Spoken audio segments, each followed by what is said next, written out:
Hi, my name's Ashley, and this is from The Broken. It is a basic human right to feel safe and live free from violence, yet every 9 days a woman is murdered in Australia by a man she once trusted.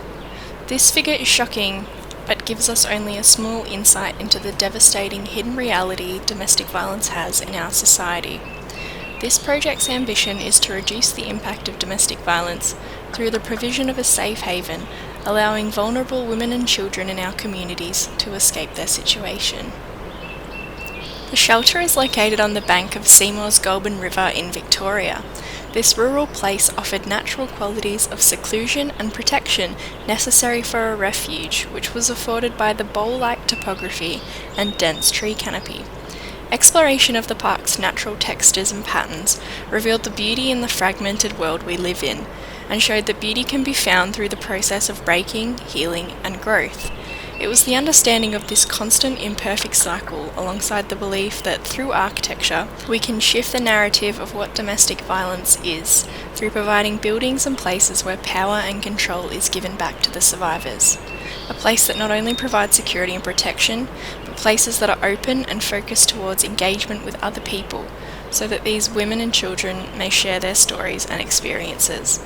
It is about shifting perceptions, from victim to survivor, from weak to strong. As such, the architectural ideology for this shelter takes its inspiration from kintsugi, a Japanese art form which aggrandizes repair of broken pieces through bonding them back together with gold. Kintsugi represents overcoming an event and dismisses notions of destruction.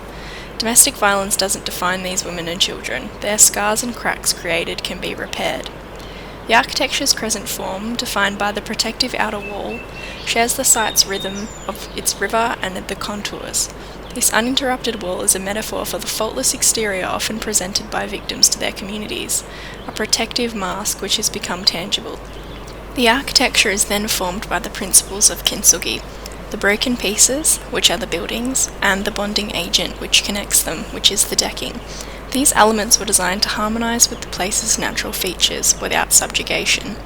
The shattered pieces, just like their residents, are connected by these bonds. The raised deck is an open place that all residents share. There is a symbolism to a neighbourhood street, where the architecture fosters casual interactions between those who reside in the shelter. It is here that these people can develop friendships and overcome negativity through recognising their shared experience.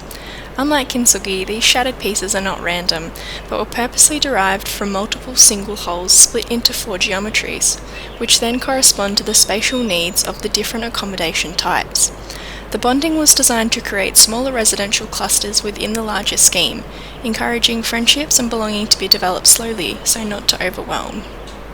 Each of these new buildings has 2 sandstone walls symbolising security and being of the place, and 2 transparent walls for openness and being with others.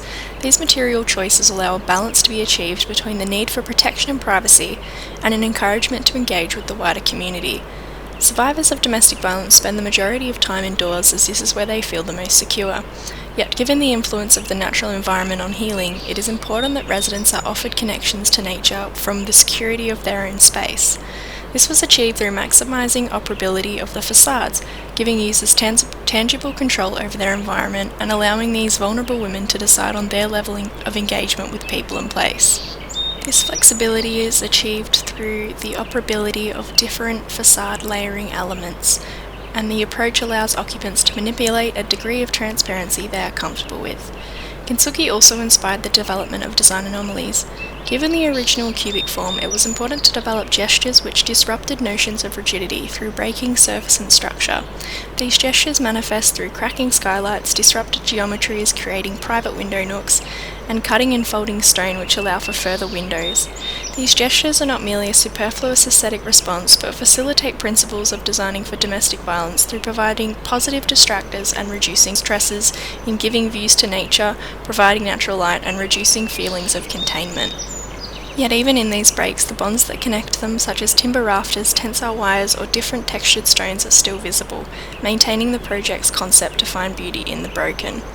This project is about providing a physical safe haven, but it is also about encouraging survivors to understand that they do not need to feel broken forever. This project allows them to create their own bonds together. It is about healing the broken, order in the chaos, and optimism in the pain. Thank you.